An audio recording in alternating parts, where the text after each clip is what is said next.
Hello. Hi. We always do the same thing. Hello. And I always do it. Hi. Yeah, and then I do something. I'm not sure what, but anyway. So we're here. I know. Wait, this is Patreon, right? No, No, this this is is our regular. episode. Oh, okay. Hello, guys. What's up? Hi, Weekly. I know. I'm when I'm on Patreon, I try to focus on the video a little bit more. But no, we're on our podcast. Okay, let me focus on our audio. Anyway. All right, guys. So welcome back to another episode of Funny Medicine. Yes, welcome back. And if you guys are watching us, by me, finally took the freaking minute to find out what's going on with our camera, which is my phone, and try to take off the reactions and whatever, so that now we actually have a more professional looking video. It only took us 1 year to Yeah. get here. Yeah. Gosh, Julie. By us, it's me. I know. Julie, what are you doing with all your time? No, Just sitting not- around. Yeah, just not much. Doing nothing. Not much. Yeah. Totally kidding. Okay. Anyway, Anyways. so that's an explanation to that. But what are we talking about today? All right. So we're talking about something. This was my request. Yes, and it makes sense because the Olympics Yeah. trending. Oh, yeah. She was there on the I know she was Olympics. there. Okay. We're talking about Celine Dion, right? Yeah. Well, okay. Hold on. Backtrack. We're not talking about Celine Dion. Right. We're talking about stiff person syndrome, but everyone famously knows this Yeah. because unfortunately, Celine Dion was diagnosed with stiff person syndrome, Yeah. and she recently came out with a documentary, Mm-hmm. kind of her life with it and how it's affected her singing, her career, her personal life. Yeah. And now, everyone was so excited because she came to sing for the opening ceremony for the Mhm. Olympics. And I watched the documentary, and then seeing her at the Olympics, I got teary-eyed. Yeah. I almost cried. Yeah. She's just an amazing person. So I know. And it's something that is not very well known. no, it's pretty rare. yeah. I don't think it's not common. It's a Mhm. rare neurodegenerative disorder. But we've talked about more common ones here on our podcast. But this one was interesting. I Mhm. think a little different, maybe, since a lot of people out there think about Celine Dion, or maybe came to know or to find out about this rare disease through her. Yeah. Then maybe we thought that we'd just cover it. Yeah, absolutely. Because again, I learned about it as I was doing the research for it, and you were telling me about the documentary and all that. Since it's kind of like on everybody's mind, we're like, let's go ahead and talk about it. Yeah. So what is it? All right. So stiff person syndrome. Oh, before that, for those of you yes. that are watching us, we are just cheering with fancy glasses and the whole thing because you guys are awesome, especially on YouTube. We saw our numbers recently. Thank you. Cheers to you guys. And thank you to the new Patreon members. We have Isabel G. And Lawrence A. Yep. Thank you guys. so much for being Patreon members. We really appreciate it. And I hope everyone else maybe checks Yeah. out our Patreon. Absolutely. Anyways, all right. So back to it. All right. So back to stiff person syndrome. Stiff person syndrome. It's rare. It's complex. It's a disorder that affects the central nervous system. It's characterized by severe muscle stiffness and painful spasms. Here's kind of a little bit of a breakdown of what you need to know about the condition. Stiff person syndrome is a neurological disorder that causes muscles in the torso and limbs to become stiff and rigid. The stiffness can be so severe that it affects a person's ability to move and perform their everyday activities. So the condition is progressive, meaning it tends to worsen over time. And we're going to jump a little bit into the symptoms of what you can expect when a person has a stiff person syndrome. So one, they can experience muscle stiffness. I think this is the one that everyone usually thinks about, obviously in the name. Right. But it typically starts in the trunk or in the torso, and then it can kind of spread axially, so to the limbs. And then the stiffness can make it really difficult to move and can even lead to postural changes and even changes in your gait, right? In the way that you walk. Because of the muscle stiffness and the spasms, they can have really painful spasms. So that's another symptom or sign. So these spasms can be triggered by various stimuli. Stimuli just means triggers, right? External So- triggers. Exactly. So this could be loud noises, physical touch, emotional stress. The spasms are pretty intense and can cause the person to even fall and have accidents. So talking about sensitivity to triggers, you can have sensitivity to stimuli. So people with stiff person syndrome, I'm just going to shorten and say SPS, are often highly sensitive to loud noises. With Celine Dion, she was under so much stress all the time. Yeah. I mean, Yeah. Yeah.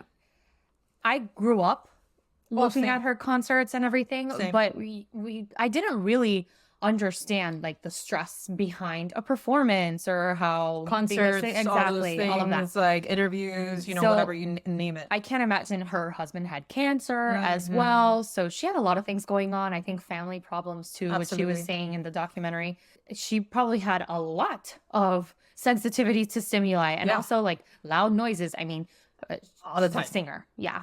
All the So time. Even now in the Olympics, having already being diagnosed with this, Yeah. and then being exposed to the Olympics and performing in the Olympics, I can yeah. only imagine. There's lights, loud sounds, people. I know. So many people. Yeah. All the attention that you need to give everyone that's producing everything around you. Oh my God. I know. It's just like, it's stressful for somebody, that doesn't even have it. So many triggers there. Yeah.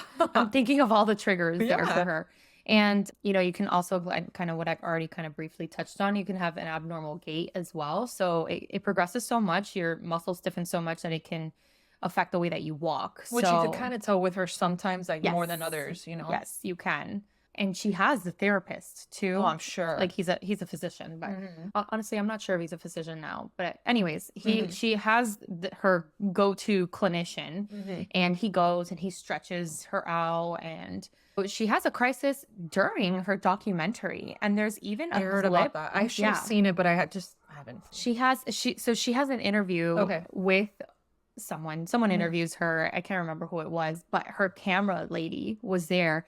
And they get the opinion of her camera lady seeing her live crisis because she ended up having almost like a convulsion. They interview her camera woman next to her. Oh my God. And her camera woman was shocked. Of Her course. camera woman was saying, I had no idea how if you were even going to survive that. Oh my God. I can't imagine. Can you imagine the person No. taping that? What do? Do you stop taping? Do you continue taping? Yeah. Do you, obviously she was surrounded by her clinician Yeah. and his help and all of that. And they were able to kind of stabilize her. They called EMS and everything.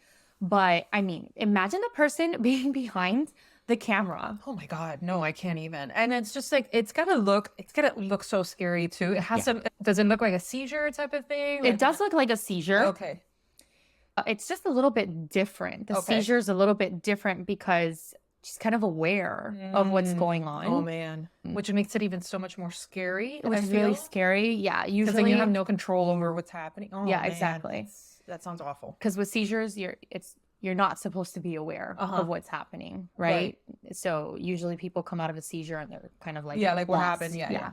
And it kind of seems like she knows like what's going on and boy. she's in pain, right? Oh God. Okay. But yeah, very sad. So what causes this that we've been talking about? SPS, like its exact cause is not fully understood, but it's believed to be an autoimmune disorder. This means that the body's immune system mistakenly attacks its own tissues, like most autoimmune disorders. In the case of SPS, the immune system targets a protein called glutamic acid decarboxylase, or GAD, which is involved in the production of a neurotransmitter called gamma aminobutyric acid GABA. And then this neurotransmitter in the brain and everywhere else in your body helps regulate muscle movement, and a deficiency of it can lead to the symptoms that you see of SPS. Yeah. So you're going to have like your brain be completely like overstimulated, right? And it's going to shoot out all these responses through your nerves, then from the nerves to your muscles, and then your muscles are going to contract. But naturally, what our bodies have are inhibitory systems, right? So that's where GABA comes in. So if you don't have that neurotransmitter GABA to kind of put the brakes To like regulate. that, then you're just going to keep going and you're going to just keep That on makes sense. contracting and spasming. Okay, that makes a lot of sense. All right, so who's affected by SPS? So as she had said earlier, it's very, very rare. So it affects about 1 in 1 million people. It is more common in women than in men and typically develops between the ages of 30 to 60. Many people with SPS also have other autoimmune diseases such as type 1 diabetes or thyroiditis. So it's an inflammation of your thyroid gland. And so what's the diagnosis? Okay, diagnosing stiff person syndrome can be pretty tough, right? It's so rare. And obviously, if someone were to present with these kind of symptoms, we'd be doing a lot of workups to make sure it's Yeah. not something like emergent. So it can be pretty challenging because at the end of the day, the symptoms are really similar to other conditions. Like on our podcast before, we talked about Parkinson's, Yes, right? Which yes. is it affects their gait and affects the way that they're thinking and their movements and all of that. Right. So there's like overlapping similarities Yeah, to there's other overlapping things. Yeah. similarities. You can also have MS, right? So multiple Right. sclerosis. I don't think we've covered multiple sclerosis have not on our podcast just yet. But again, a lot of overlapping symptoms, right? It's all these neurodegenerative type of symptoms. So the way that doctors usually diagnose SPS is based on your H&P, right? So your history and physical. Yeah. So your medical history and your physical exam, right? But you need to be extremely detailed in your questions that you're asking. And this could take a really long time. I can imagine. It's almost the way that I can describe it is if you have a memory and you tell it for the first time, and then the second time that you tell the story, you fill in the blanks that maybe you didn't fill in the first time. Okay. So it's like the more you talk about your history, Yeah. the more things you remember, the more things that come Right. up. So it's not like someone can just go to the neurologist And be like, in this "This is case, it." Yeah. right? And say, these are my symptoms, right? It takes a long, in my opinion, I think it takes a long time, right? And it's so complex, Yeah. right? The symptoms are, and sometimes you don't even know what's going on, Right. right? So then sometimes the doctor has to ask, well, are you feeling this? Does it feel like this? Right. And then you kind of start like narrowing it down to like what and sometimes that can take a really long time. Of course. It's not going to be like in a 30-minute visit, which is sadly what some doctors have, Yeah. right? If you're lucky, 30 minutes. If you're yeah. lucky. Yeah. Right, And not by choice. Right. Okay. Right. Most doctors want more time with Exactly. their patients, Yeah. right? But we're so constrained because of the crazy volume that we see. And that's like a whole other tangent that we will do another episode on. Yeah. But that's like about A medicine. lot of other things. Medicine in the US and all Yeah. that stuff. But yeah. So medical, and I always, when I was a medical student, I had a physician, an attending of ours that taught us how, he was our preceptor and he gave us a lot of advice. And he told me, he's like, you can get 90% of your differential. So your differential is kind of the list of top things that you think that it might be. Okay. He's like, you can develop a differential and be like 90%, like really narrowed down to your diagnosis just through a history and physical. Wow. Without tests, without Yeah. management, without anything. Because if you get a really good history, it's going to lead you down Yeah. the right path, right? Yeah. That's how It's going to important. narrow things down. So that's how important it is. Yeah. To document all that. Okay. So they also diagnose this, or they try to diagnose this. So history, physical, they also do blood tests, right? Because you want to eliminate other things, right? So you have this differential, what I just talked about, that top list of things that you think it might be. And then you start doing your evaluations and your labs and imaging and stuff like that to kind of start like crossing out things off of your list, right? To like kind of narrow you down to what you think it might be. And you can also do EMGs. So because this is so heavily involving the muscular system, then you want to do EMGs, which is kind of like measuring the electricity like in your muscles, right? Got it. So, oh wow, okay, test that measures electrical. Okay, cool. All right. Well, and I still know what I'm talking about. All right, so yeah, so just cut off. No, I mean that's better. It's better that you're like just saying it out of memory. I'm just like, It's anyways. better like that. All right. Well, because SPS is still so rare, and yes, we think that this is autoimmune mediated, it's really not well defined. Right. And it's very, a lot of therapies are involved, maybe some immunomodulators are involved, and we'll talk about that now, what all that means. So there's currently no cure for SPS right now, but there's various treatments that can kind of help manage this. So one, medications. Muscle relaxants are going to be a big one. This can be diazepam, baclofen. These are all medications that you can use to reduce muscle stiffness and prevent spasms, right? Right. For those of you that are listening and watching, whatever, I will try to remove as much background noise as I can, but we're recording this after work, hence why she's in her scrubs. So there is significant amount of noise because, All right, come I on, have a guys. full house. You know us by now. It's either the dog or the kids. I don't know what to tell you, you know? Right now it's both Yeah. because, I got them both here. It's a full house right now, So there's only so much we can do. But anyways, we're So yeah, so the medications, right, it's like, so medications like gabapentin, which can also be used for this, can help manage all that, right? So you also have immunomodulators, so immunotherapy. And then what that means, because this is likely to be an autoimmune disease, then we're going to try to maybe use IVIG, which we should probably dedicate a whole entire episode to. IVIG is such a common treatment for a lot of things. Okay. And sometimes when you give IVIG, it can help modulate the immune system, right? So all of that's happening. And then that will in turn lead to reduction of your symptoms. Are those biologics by any chance? So it is kind of like a biological. So Okay. basically to get like a bag, and she says this too. She asks the number. It's crazy. It's like thousands Celine of Dion, people. by the way. Yeah, Celine Dion. Celine Dion like says she asks, I guess, the person, maybe like a pharmaceutical rep or someone that's giving her the IVIG, like how many people did she need for this one bag of IVIG? And it was like an astronomical like number. Wow. Even I didn't know that. Right. Wow. So it's basically like a biological. So it's basically an immunoglobulin that you're giving to try and block your immune system from attacking itself. Your own. Exactly. Got it. Okay. Again, physical therapy, which was something that she talks about a lot. I mean, she did so much. She does so much physical therapy. Yeah, she was working hard, right? It's gonna be painful too as hell. Like, yeah, painful and uncomfortable. And imagine doing therapies multiple times a day, multiple times a week, day in, day out. Yeah. And also just think about the mind game that is that Exactly. know that this is gonna be forever.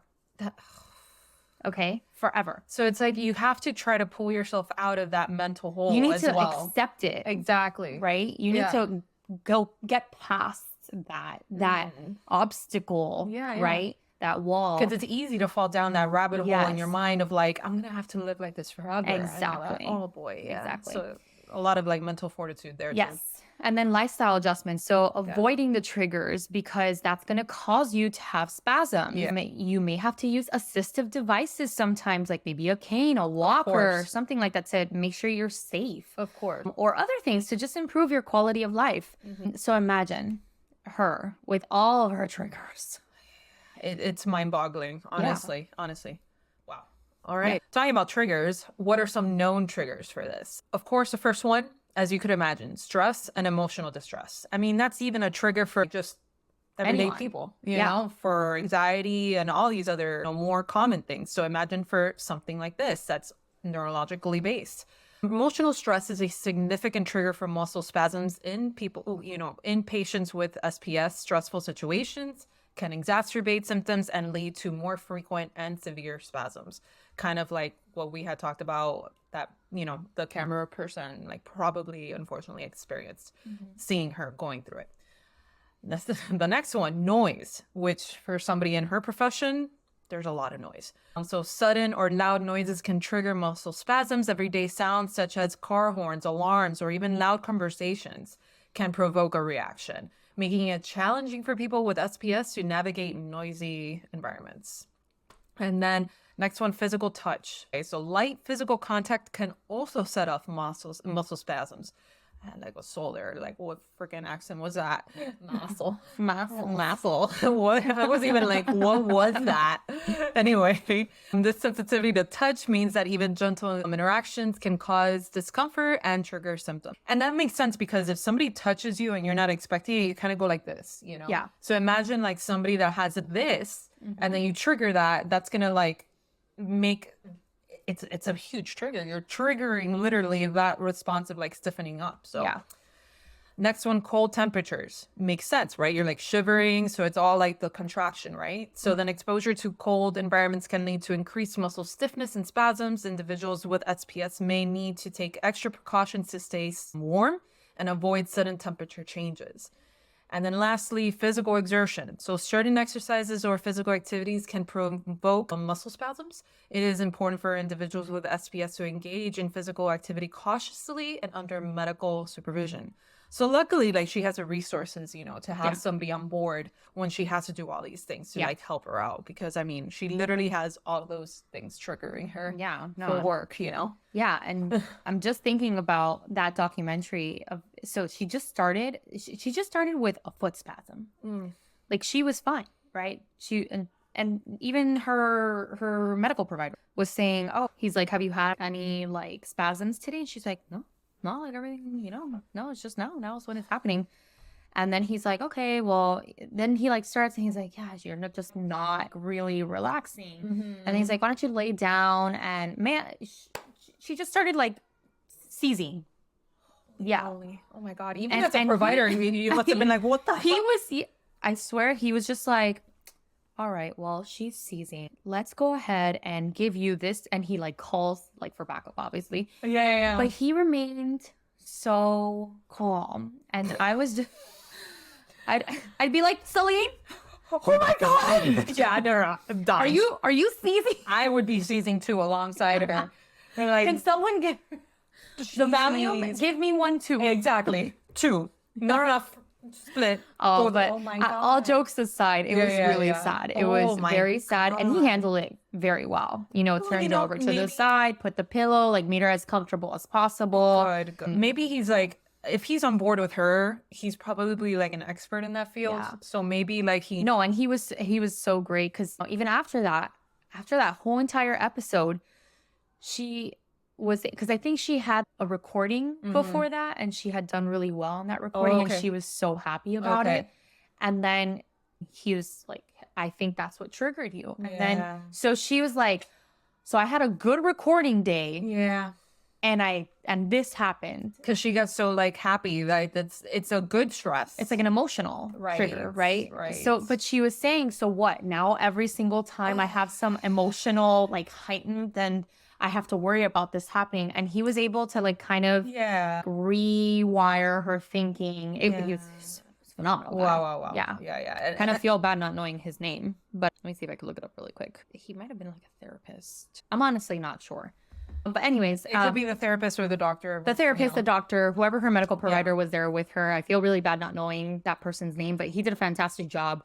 And you can tell that he has a very good connection Yeah. with her Yeah. because she was clearly dumbfounded by everything that had just happened, right? Just because she had a good recording session, right?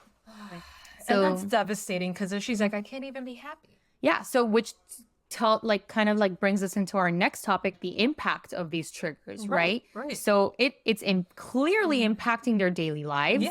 It's completely unpredictable. She did not know that was going to happen. How are you ever even going to think that by being so happy, it's going to trigger something so negative? Yep. Oh, okay. Yep. So it can also just further that complication in like how to manage this. Exactly. Now, kind of like our segue into Yeah. this, how would someone be able to manage these strategies? And now, I mean, like clearly how he handled it so well. Yes. Also something along those lines. So how did he? easier said than done, reduce stress. Yeah. Yeah. If someone told me to reduce my stress, I'd be like, yeah, shove it up your butt. Exactly. That's cute. Yeah, but sometimes I tell myself, I'm like, okay, I need to calm down, I know. Yeah. And you can only do so much. Exactly. I can only do so much. And we have to take that step forward, right? Like we need to not get crazy, Do right? what you're capable and you're able to do. Because then you're going to stress that you can't. Yeah. No. That you can't handle that. So Yeah. then, and you can't change that. So then you're stressing about not being able to change that. And it's like a whole vicious cycle. And I know that everyone is gonna like laugh, but it's like do some yoga, do some meditation. You're even loving it yourself. I know. You're loving Because okay, hold on a second, time out. I actually do believe that this would help. Okay. Yeah. So hold on, like I'm not trying to Yeah, be yeah. funny about this that it doesn't work or trying to be No, like no, I know. what's the right word? Like patronizing? Is that the right? Well, preaching. Is it? Like you're preaching to the choir? No. No, like how can I? It's like I'm not trying to like be sarcastic Okay, about it. You okay. know, like I actually do believe Yeah. meditation works. I actually do believe Yeah. yoga is a good exercise, which is going to reduce your Yes. stress, right? But it's also like a calmer. It's not Yes. like you're gonna go to freaking CrossFit right now, right? Right. That would throw me into a But I was gonna stiff say- person crisis. I was gonna say, like, maybe for some people, it's actually Yeah. really like relaxing. Yeah. Because then they like release those endorphins. Like I know some people, like we have a friend that she used to work with. Yeah, That yeah, friend of ours, yeah. like she would go ham on Yeah. these high intensity, like freaking, all these things. I mean, she has like the most perfect body. Yeah, she's like a goddess. Yeah, she really is because of that. But she does it to relax. Awesome. I know. Hence, I vegetate to Ex- relax. exactly. If someone were to ask me what would my perfect relaxation Bed day rot.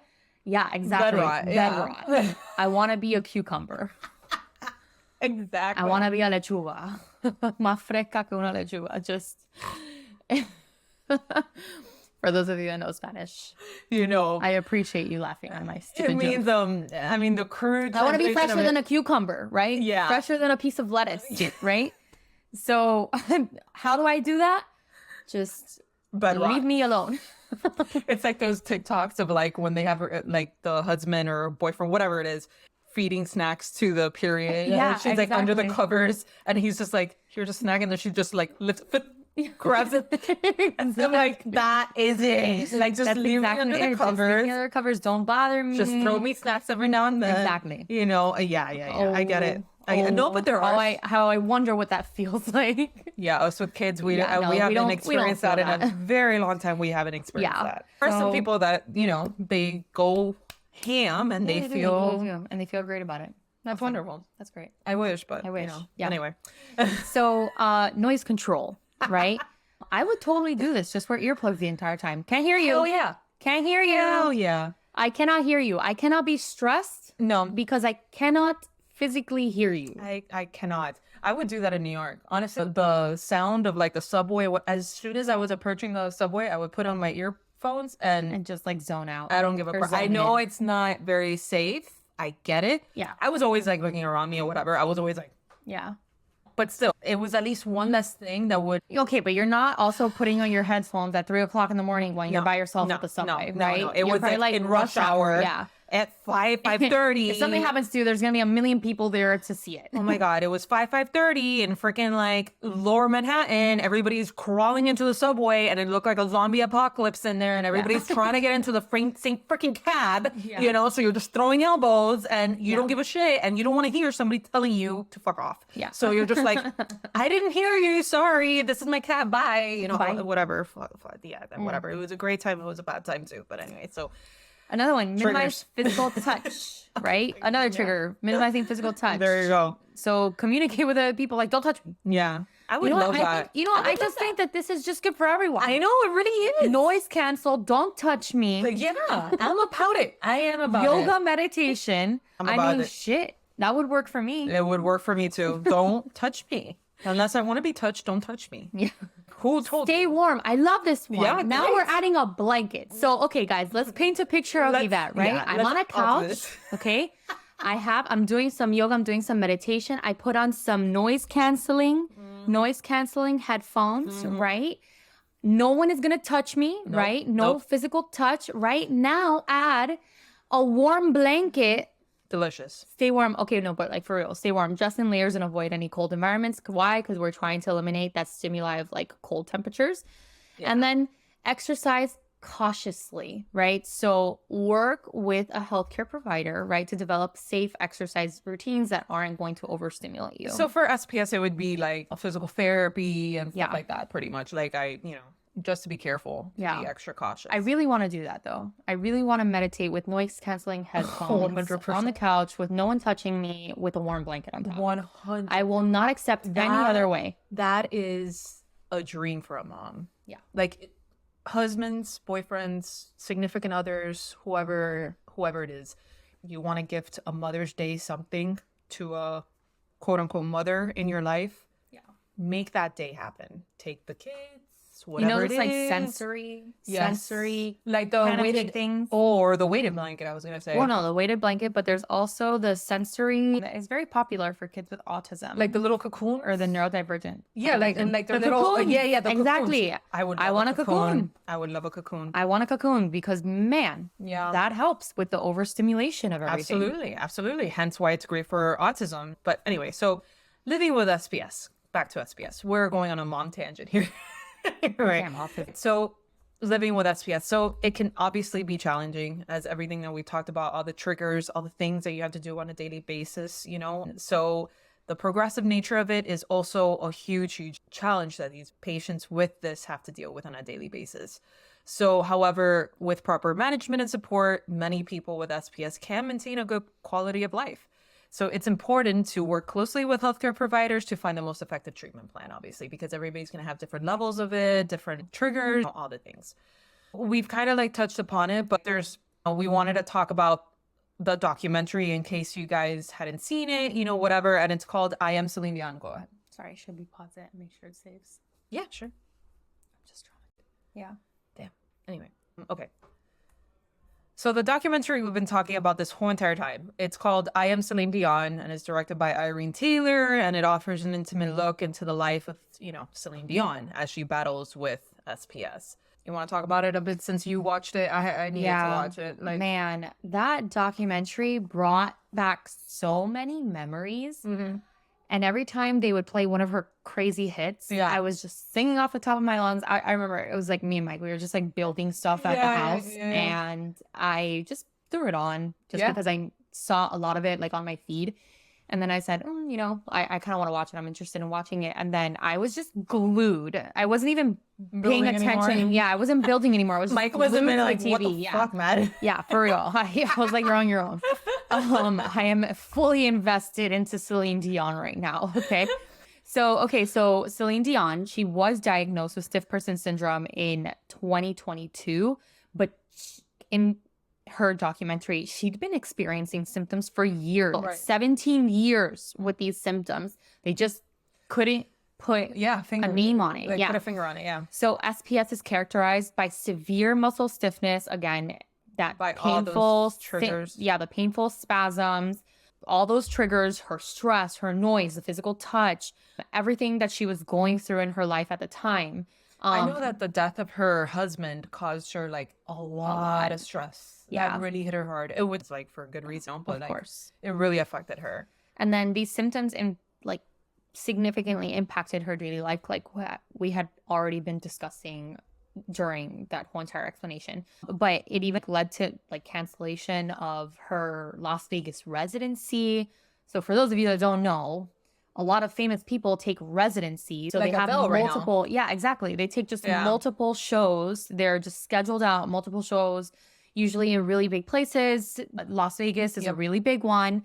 So she had to cancel her whole residency and one of her world tours, the Courage World Tour. Yeah. And the documentary is gonna like kind of shed a little bit of light on how she coped with the actual disease and how like what treatments, what she was doing. Sometimes I wonder, I wish I had an interview with her, right? Yeah, I know. Only one can wish.